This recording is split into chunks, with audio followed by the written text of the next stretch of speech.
I can't blame her. It was, well, I lived it. It was pretty horrible. I can't imagine what living with me was like. It wouldn't have been a lot of fun. Stay tuned. Coming up in this episode, it's part two of my two-part interview with Laverne Friesen and his wife Chancey, talking about his mental health near miss and how they're working through the challenges together. But first, let's hear from our amazing sponsor, Midwest Fire. Midwest Fire, a factory direct manufacturer. That means no middleman. You work directly with the good folks right at their factory in Laverne, Minnesota. If you want to see just how easy it is to design your own Midwest Fire truck, check out the Create a Spec tool on their website. To get started, go to MidwestFire.com and click on the Create a Spec tab at the top of the homepage.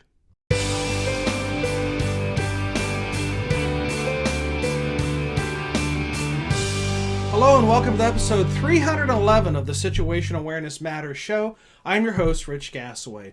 The purpose of this program is to help to improve situational awareness and high-risk decision-making for individuals and teams who work in high-stress, high-consequence, time-compressed environments with changing conditions. The SAMatters mission is simple. We want to help you and the members of your team see the bad things coming in time to prevent bad outcomes. I'm coming to you today from my office in St. Paul, Minnesota, having just returned from delivering two programs for the Center for Public Safety Excellence Conference in Orlando, Florida, and the Maryland Fire and Rescue Institute's National Fire Service Staff and Command Program in Annapolis, Maryland. This is the 21st year I have presented for MIFRE, and I'm thankful for our long-lasting relationship and your faith and confidence in my message. Today's feature segment is sponsored by the Situational Awareness Matters Online Academy. The Online Academy trains and certifies your members on situational awareness skills essential for improving high-risk decision-making outcomes. To learn more about this highly acclaimed program, visit SAMatters.com and click on the Online Academy tab under the Training section at the top of the homepage. All right, let's jump into today's feature segment, part two of my two-part interview with Laverne Friesen and his wife Chancey, talking about his mental health near miss and how they're working through those challenges together.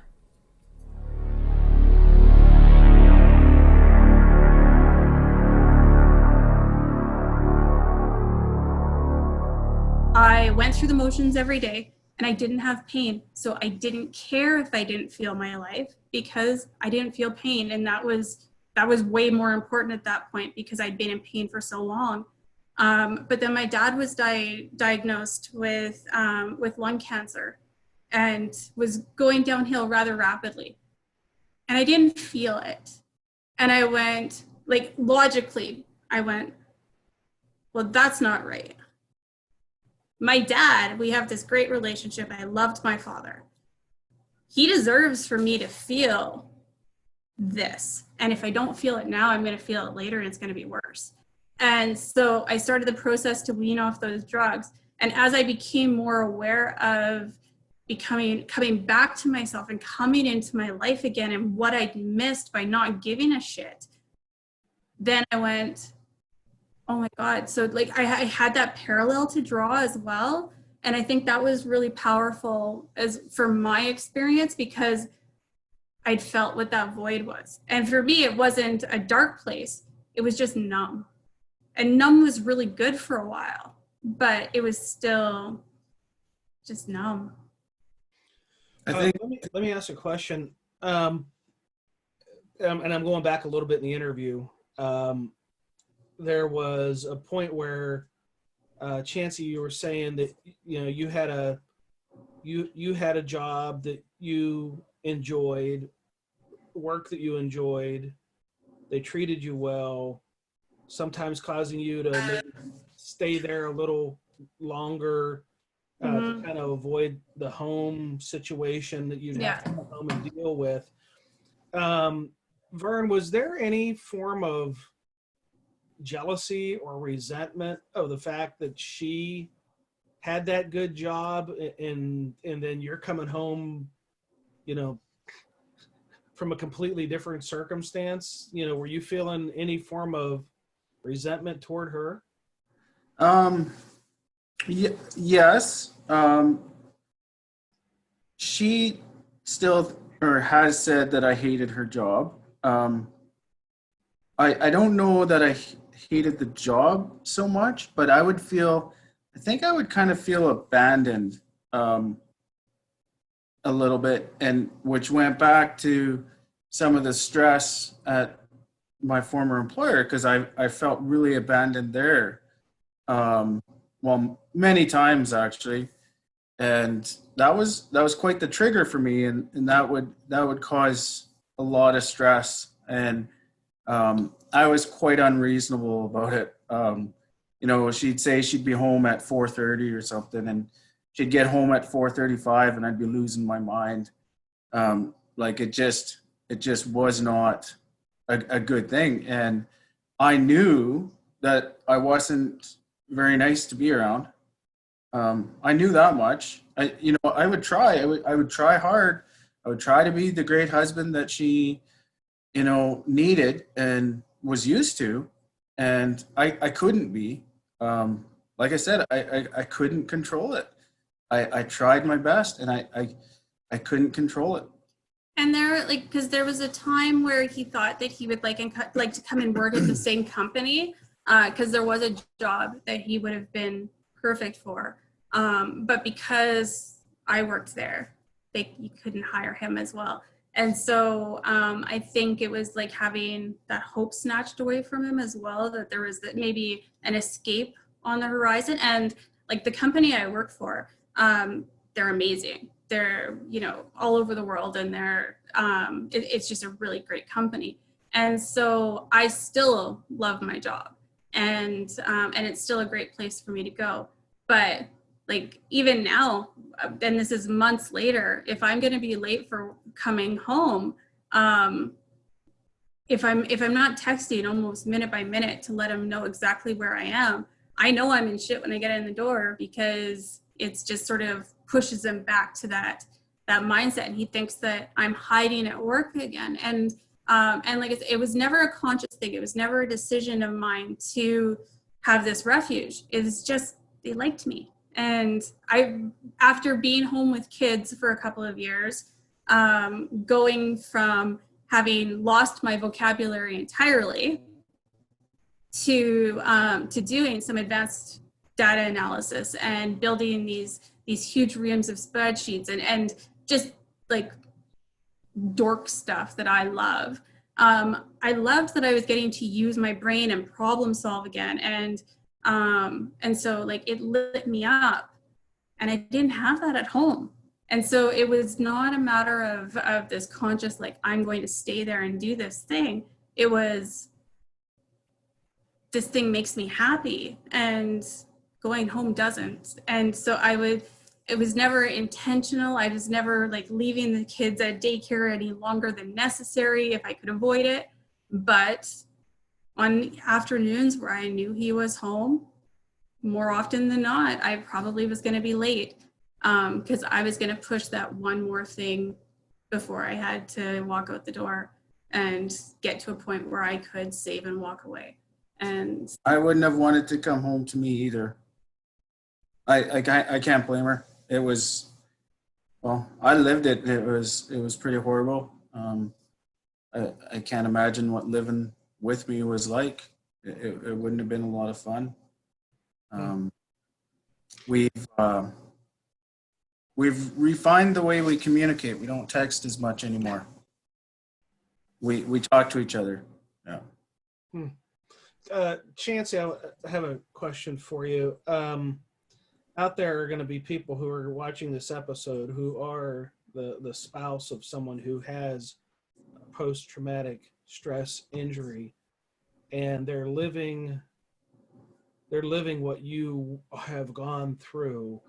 I want you to speak to them and give them some advice from the spouse's perspective, because I think it'd be very easy to say the person I marry is not this person, they've changed, and this is not what I bought into, and I'm gonna leave, and we're gonna go our separate ways, and I realize that it's all been a mistake, and I'm going on with my life without them, and just kind of close the door on the relationship. You didn't, and I give you a lot of credit for that, because I can imagine how hard it was. So out there are those significant others that are feeling that way. Talk them through how they could be helpful and supportive and get to the other side where you guys are now. Well, I think the most important thing I want to say to anybody who's living with what we did, as the spouse, you need to make sure that you're safe. So evaluate your situation. If you think that your spouse is spiraling and you could be in danger, you need to remove yourself from that situation, get yourself to a safe space, and then try and work on the relationship. But don't leave yourself in a place where you could be harmed or where your children could be harmed. You need to take care of yourself too, because if they can harm you, if they can harm themselves, they can harm you. And you need to make sure that you are protecting yourself. And that's the most important. And so that was an evaluation that I did frequently, was figuring out, okay, like, he's angry with me. How close is he to hitting me? And he never did. And so it was never, a line that I worried about. When we would hear about these horrible stories in the news where, a parent, killed their children and then turned the gun on themselves. And we would talk about that and try and I would sort of gauge where he was at mentally with those stories by saying, can you imagine what it would be what would you have to be fearful of and, in order to harm your children that way, and sort of get his response so I could evaluate where he was with harming other people. And so I was aware of the severity of our situation. And so it's knowing yourself. And if you're at the point where you go, I can't do anymore, I can't take any more of this, it's okay to take some space and, and wade back into it and figure it out in small steps, because this is a lifelong thing for us now. This is something that we know, the anxiety can be triggered by almost anything. Depression is cyclical. It very likely, that entity is going to walk back into my house one day. Now we have some of the tools to recognize it and deal with it, but that's because of our self-awareness and our communication. And so if you have a spouse who you're concerned about, you need to tap into some resources, and whether that's your own mental health, access to counselors, even we have victim services units here who are great resources for directing you to different resources from the government and in the community. If that's something that you can get your hands on, do that. But be aware of your own safety. That's I just can't stress that enough, because there's just too many horror stories out there of people who stayed and they knew that it wasn't safe, but they thought they could fix it, and then they were hurt. And I would hate to think that somebody heard my words and thought that they could stay and something happened. But I think the communication, and if your spouse is in a really bad place and you want them to go to counseling and they're not there yet, okay, you go and you talk to somebody and you find out what tools you can bring back into your home and try and do, mitigate it from that side. But it's so hard. Even now, looking back on where we were a couple of years ago, it's like a different lifetime because of how far we have come together. And We're different people. We're different people. And we, like, when we talk, like, we have deconstructed our marriage and built it up and then bulldozed that over and started again a couple of times as a part of this process, because we've had to figure out what's going to work for us going forward. And we're just, that's, you have to, that's the only way to do it, is you can't bring old hurts and regrets and all of that into the future. You have to understand your spouse is dealing with things that are outside of who they are, and you have to support them and then let it go, and not be going, well, you were mean to me in 2017, because he was. Yeah. And there's no fixing that. Verne, you had said that for your employer who did not lend much support, that you weren't sure that whether it was that they didn't care or they didn't know how to, or exactly, you know, what was going on there. So let's bring it home and say, if there is someone who is experiencing what you experienced, Verne, what advice would you give to the spouse from the person who had these things happen and were in this dark place? Tell the spouses out there what you think they could, how they could best help you. What you said, you were critical of the fact that they didn't talk to you or inquire or proactively try to help you. What could the spouse do that would be a proactive measure to try to help beyond just being a good listener? Because I think there's a lot of spouses that would just as soon walk away from this situation or say nothing for fear of making it worse, because they don't know what to do. They don't know what to say. That was something, like, in the beginning where I just go, I'm just not going to say anything because I don't know what's going to set him off. And so, you know, even now he'll say to me, well, you never talk to me. And I go, well, for a long time, I didn't know what I could say freely without it being something that bothered you. And a lot of times where, you know, I would just be rambling on about my day and it would be annoying. So I just stopped talking. And yeah. I don't know. I learned some lessons along the way. I thought it was just a crappy workplace. A little bit of research showed there was a lot more to that. This one snuck up on us, but it didn't have to. And so I think, for starters, if your spouse comes home and is starting to talk about a lot of, you know, little things that aren't good that are happening at work, those add up, right? So at some point you have to take stock and say, should you actually be in this workplace? And it was kind of tough for us because we had moved here for this job, and we had bought a brand new house here. We got an amazing deal on it because the market had kind of slowed down a bit. So, but, you know, brand new mortgage, just moved here.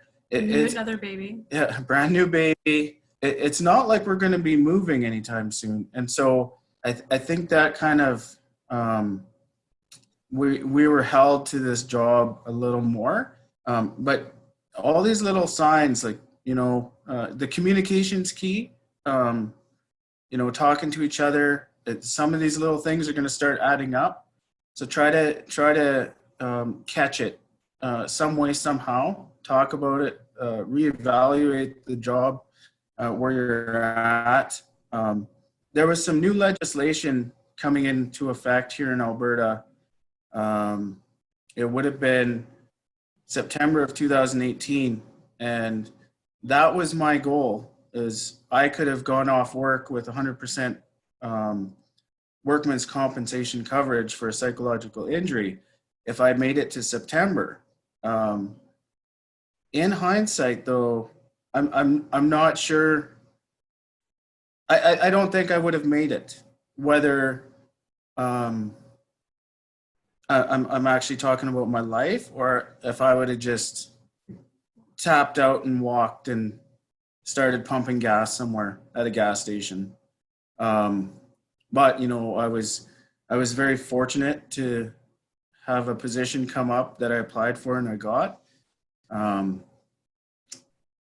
But there was that we felt tied down here, and we were. But I think communication and try to catch it in the butt.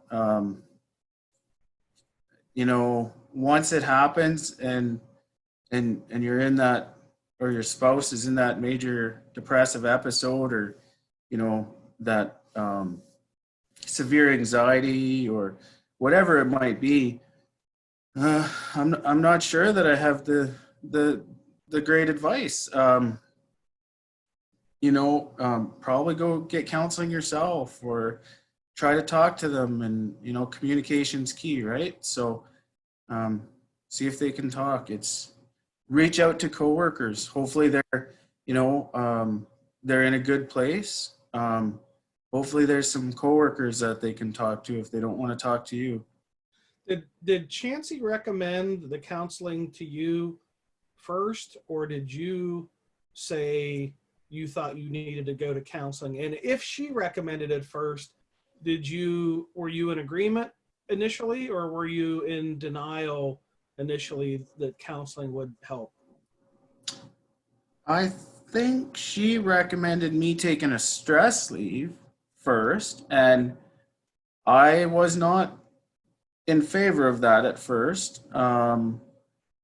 There's a stigma, and I know how it affects law enforcement careers and likely first responder careers. So I wasn't favorable to that idea. As time went on, though, I kind of realized that something had to change, something had to happen. And so by that time, we were both 100% in agreement. Verne was always from early on in our relationship, he was always very willing to discuss where he was mentally.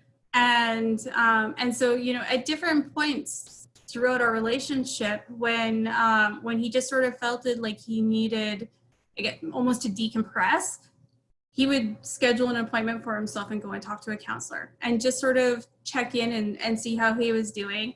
And so that was one of those things that, for him to go and talk to someone, it wasn't that foreign a concept for him, because he'd done that a few times in our relationship. But I think that in this case where it was, it was apparent that he needed something, and it was such a delicate topic to raise. But at the same time, I'm literally screaming at him, "Why do you hate me?" And so there comes a point where, I think I probably said, "You need to take time. You need to get yourself back together."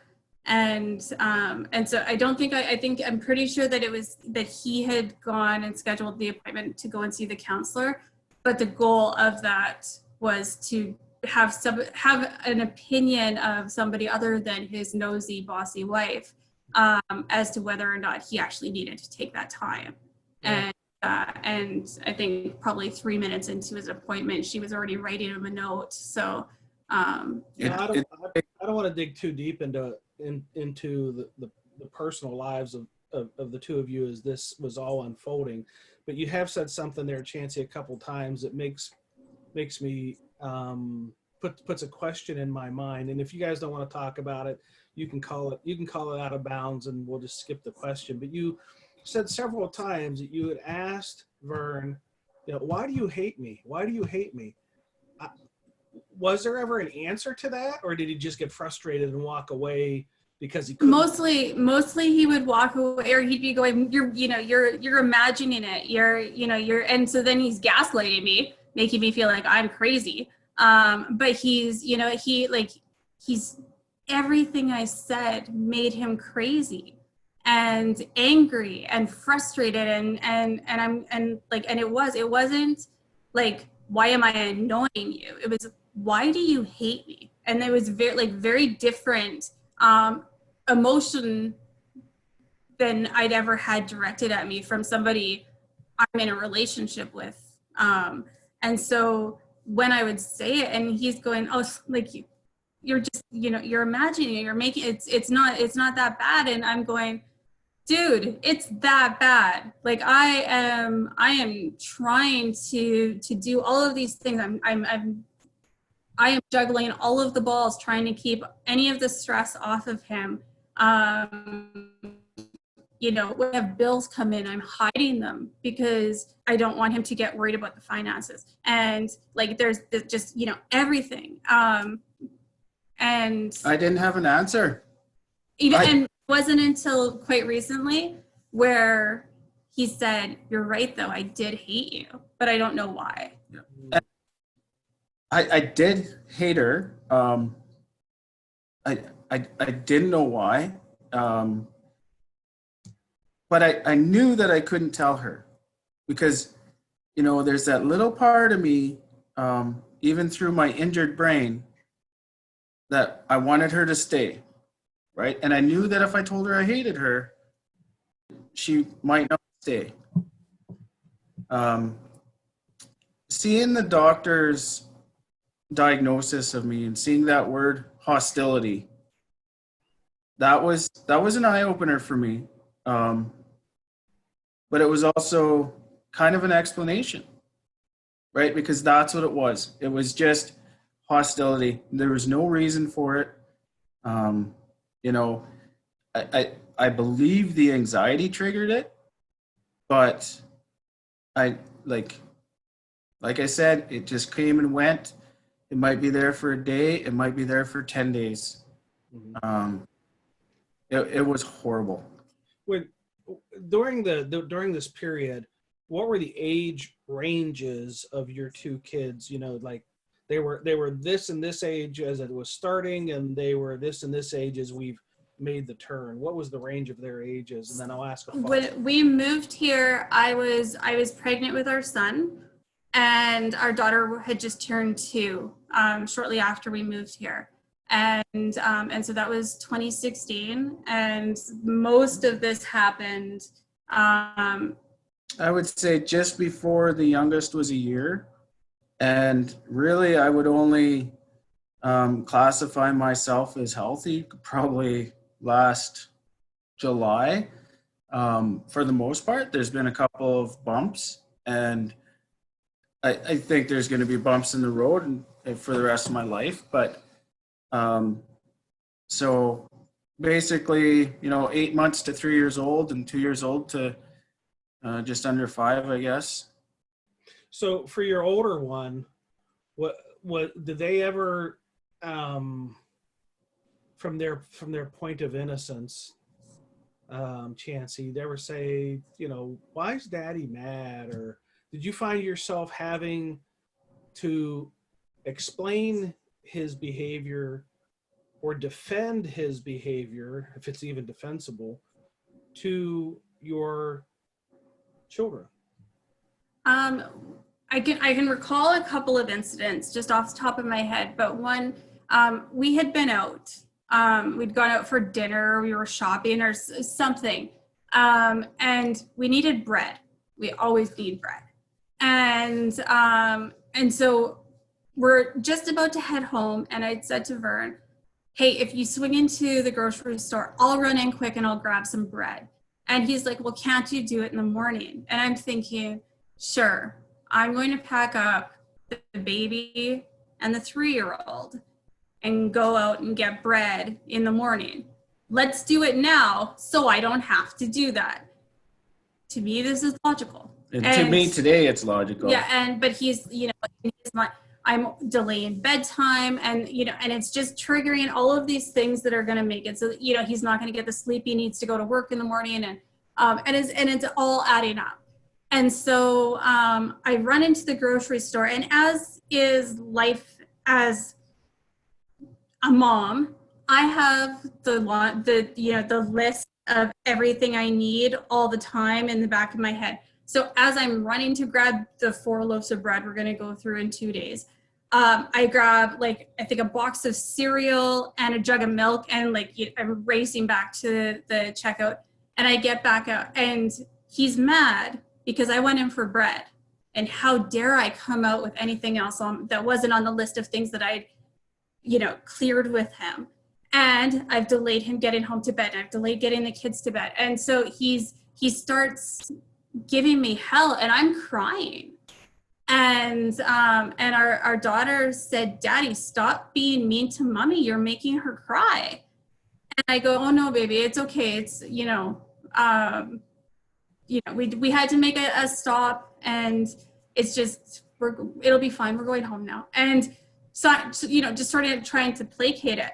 But there were a couple incidents where we would get frustrated, and when we were dating, I was the hard ass. I'm not the one who cried. If anything got emotional. And so it wasn't until we had kids where I turned into a softie. And, now every baby, every kid I hear about in the news, they're all my kids. And I'm, everything makes me cry. But, he was far more emotional. And in this period, I cried all the time. And that's, my kids never understood, because crying is, you're hungry, your bum's wet, or you need something. And it actually happened quite a bit. Our oldest daughter, or our oldest, would, "Daddy, stop being mean to mommy. Daddy, stop yelling at mommy." And looking back on it, it's really hard. That's not who I am, and that's not the example I want to give my kids. And even then, it was really hard. She knew, right? She knew that I was unreasonable. Thank God that kids are resilient, and they don't remember that stuff.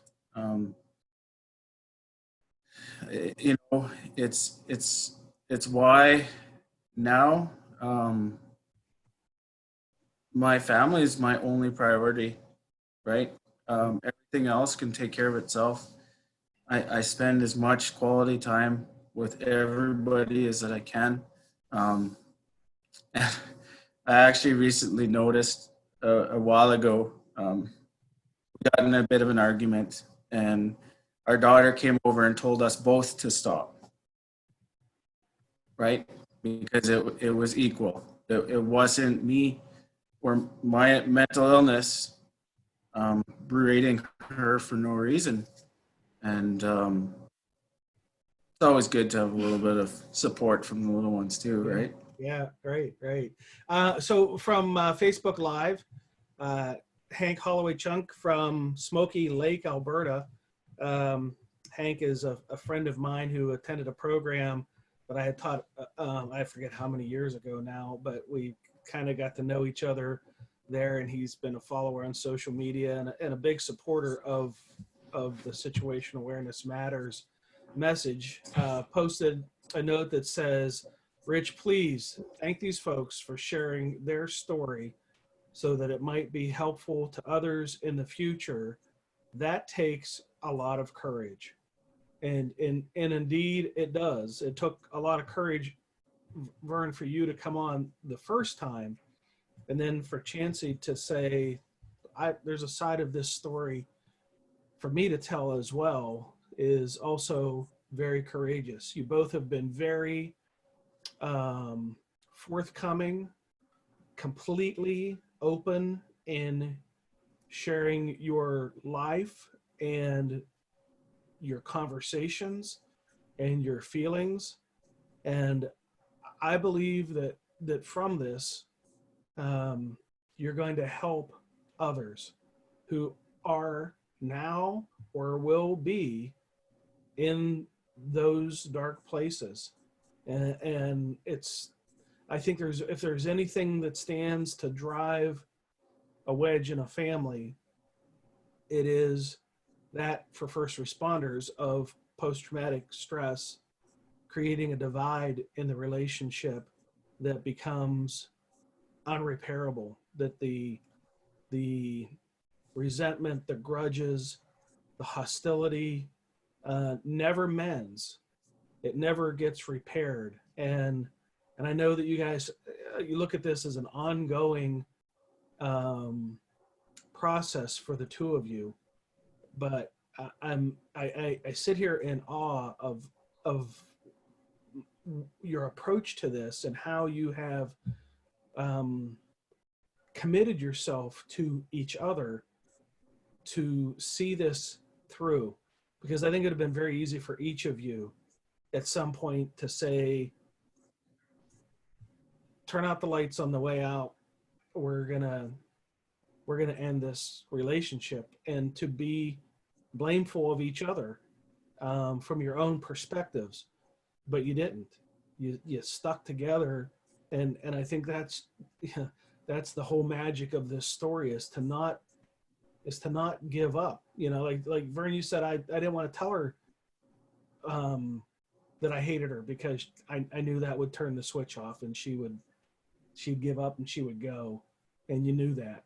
And I am so thankful that Verne and I met at a program that I was doing, in a situational awareness program that I was doing in Alberta, and we just got an opportunity to have a conversation on a break, and from that he reached out to me afterwards, an email, and said, I've got a story to share, Rich, that I think would be good for your podcast. It's a mental health near miss, and I had not previously done any mental health near miss interviews, and I wasn't sure if I wanted to do this one, but we talked, and I went, no, there's a really important message here with a good storyline with some extremely valuable takeaways. So, well, and I think one of the really important things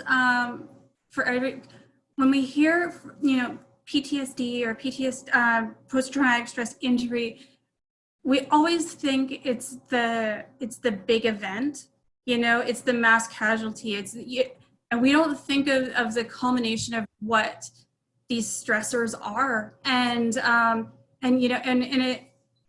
it's certainly prevalent in emergency services and protective services, but it is something that, this can happen to anybody. And the fact of the matter is, we need to open that conversation across. You should be able to check in on anybody and say, are you okay? And so that's one of those things where, everybody has that friend on Facebook who will post that weird, vague message, I'm going to sleep now for a million years. And normally I ignore those people. Since this, I send a message. Hey, it could be that you're just really tired, but if you're not, and you're actually, this is your cry for help, what do you need? Because I would rather be wrong and send that message every time than go to another funeral.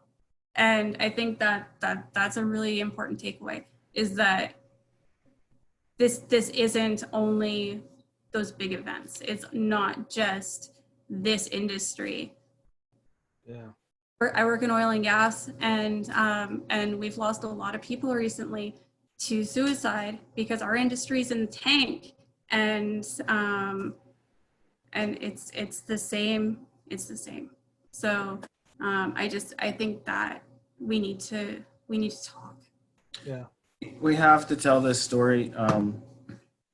It started, I made a post on Facebook, and I call it my coming out party.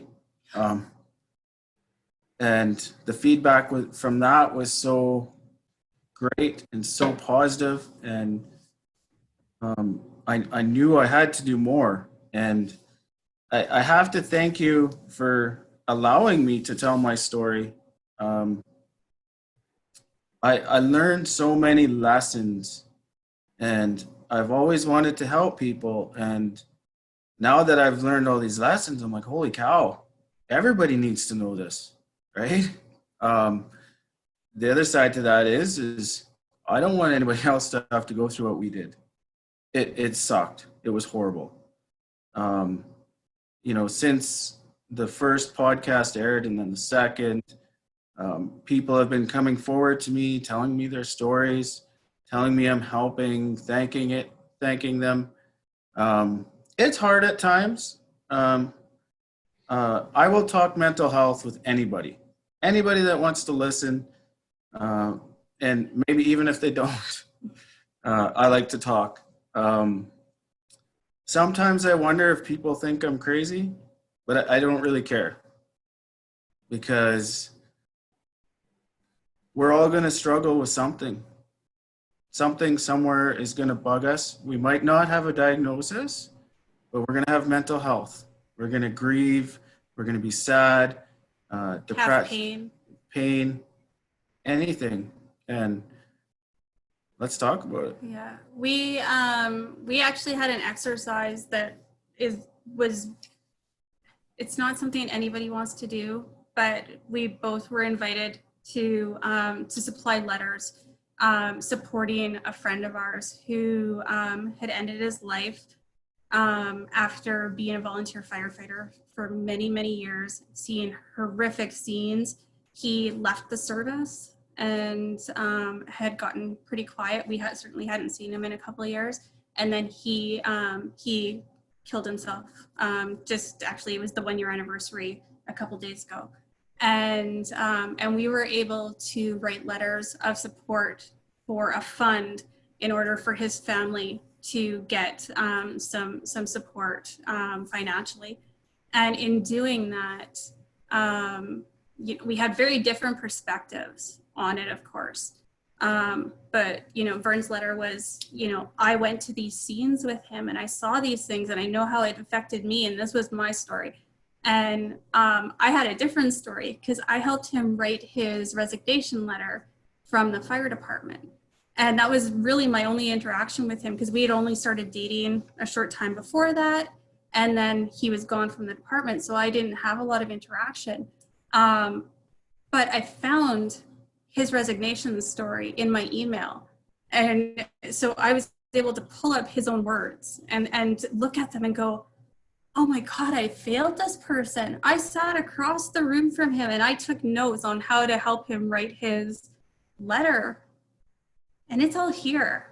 And he, this, had I known him better, and had I been, where I am now and looking at it and going, oh, this was his cry for help, and we failed him. And as his, as the spouse of somebody who's gone through this, I recognized it. And so then my letter is saying, give his family these funds, because I lived this and I know what this is, and they deserve every dollar that they need to, to make up for his loss, to move forward. But I know what that, and it was heartbreaking and awful, and writing those letters it was terrible, but at the same time, it was looking through a picture window at where we could have been. And it was huge. Wow. One thing, they say hindsight is 20/20. I learned early on in my career that you make the best decision you can with the information you have at that time, and you never second guess yourself, because you can't. You'll go crazy. When he left the fire department, it was for very valid reasons, right? But as I'm doing the letter, and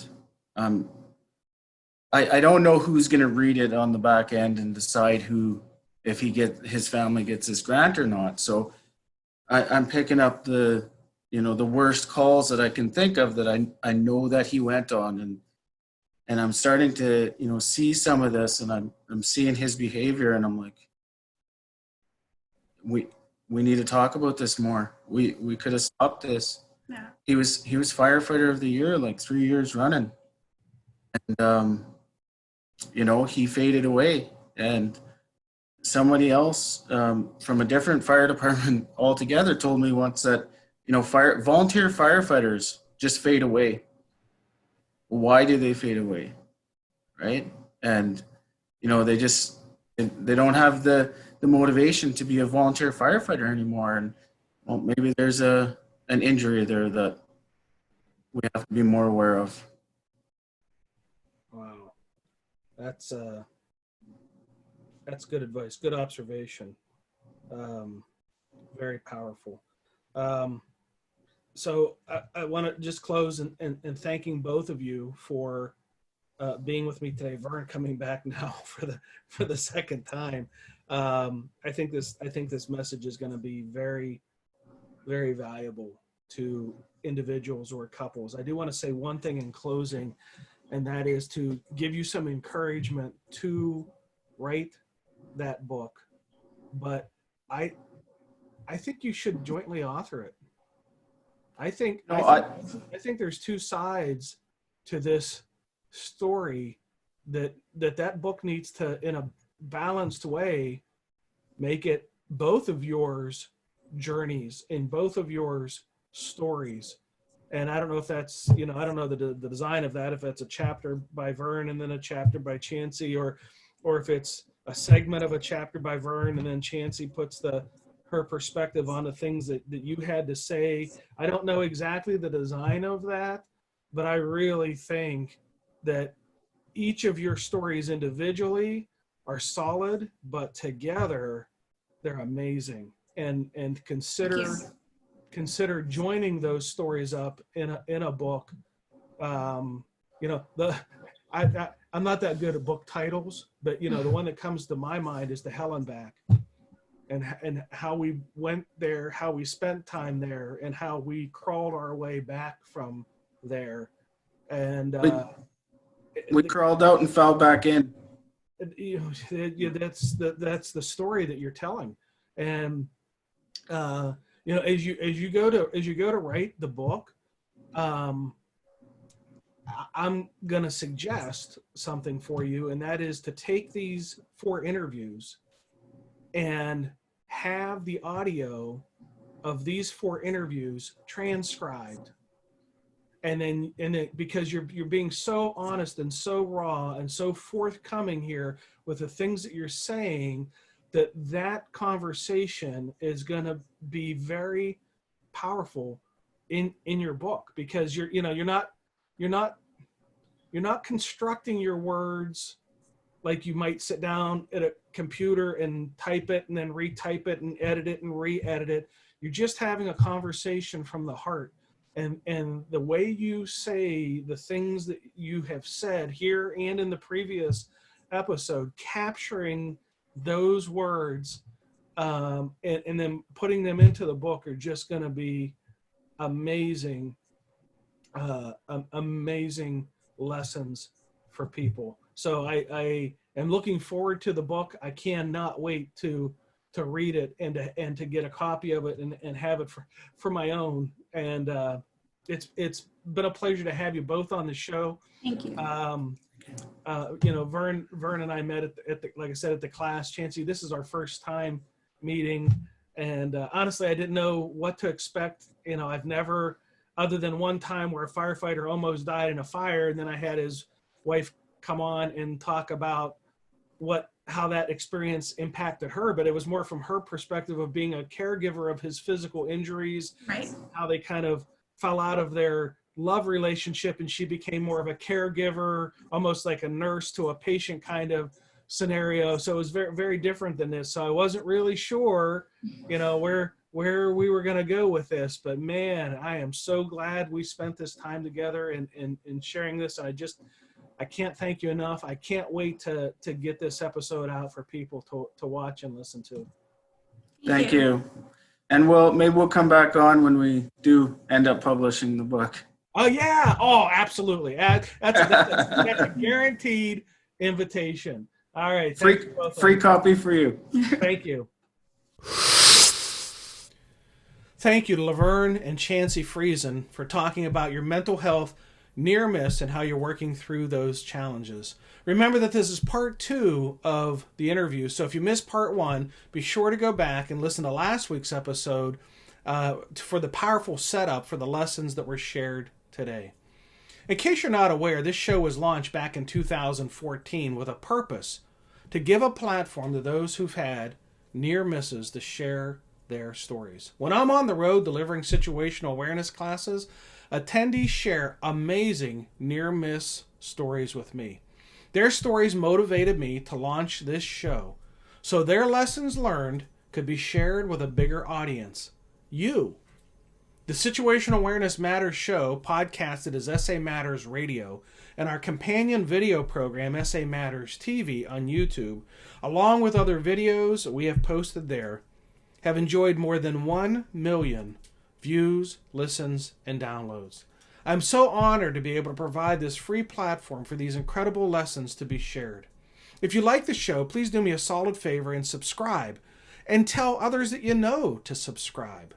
For the audio version of the show, search for SAMatters Radio. That's SAMatters Radio. For the video version of the show, subscribe to SAMatters TV on YouTube.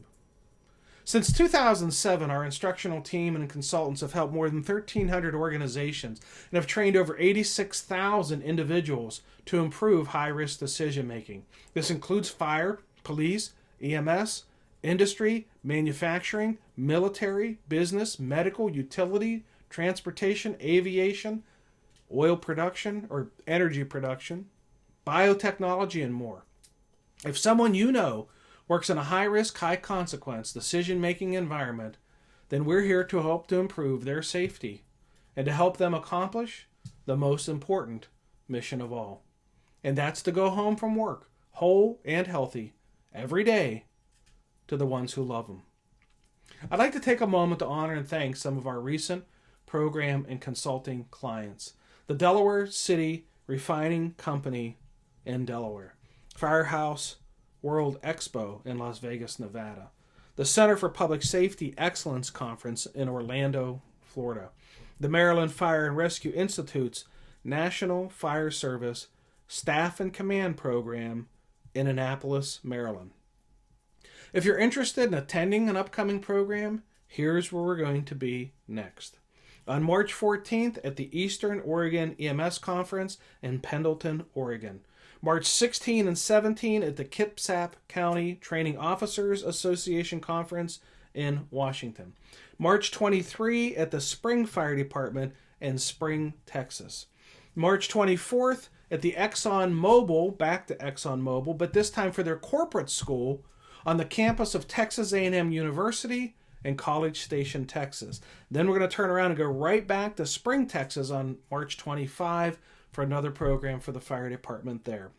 April 4 will be at the Creston Fire Department in Creston, British Columbia, our second visit to Creston, and thank you for that opportunity. April 24 at the Fire Department Instructors Conference in Annapolis, Maryland. March 28th at Buckeye Partners, an oil pipeline company, and the location is to be determined on that one. May 2 at the New York State Fire and Life Safety Educators Conference in Montour Falls, New York. If you want to see all the locations of all the upcoming events, just head over to our website, SAMatters.com, and click on the red tab labeled Upcoming Events Schedule. That tab's about halfway down the homepage, so just scroll down the homepage so you see the upcoming events schedule. If you're interested in talking with me about conducting situational awareness assessment or training for your company, just click on the Contact Us tab and at the top of the homepage, and I'll give you a call. Remember to check our show notes for how to subscribe to our free newsletter and how to follow us on social media. There we're sharing ideas about how to improve situational awareness, how to make better decisions under stress, and how to improve the skills of critical thinking and resilient problem solving.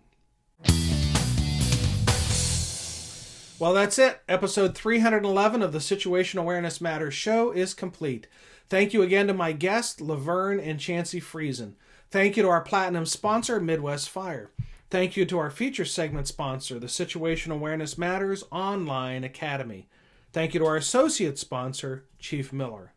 And most importantly, thank you, the listeners and viewers of this show, for sharing some of your valuable time with me today. I really appreciate your support of the SAMatters mission. Be safe out there, and may the peace of the Lord and strong situational awareness be with you always. You've been listening to the Situational Awareness Matters radio show with Dr. Richard B. Gassaway. If you are interested in learning more about situational awareness, human factors, and decision-making under stress, visit SAMatters.com. If you are interested in booking Dr. Gassaway for an upcoming event, visit his personal website at richgassaway.com.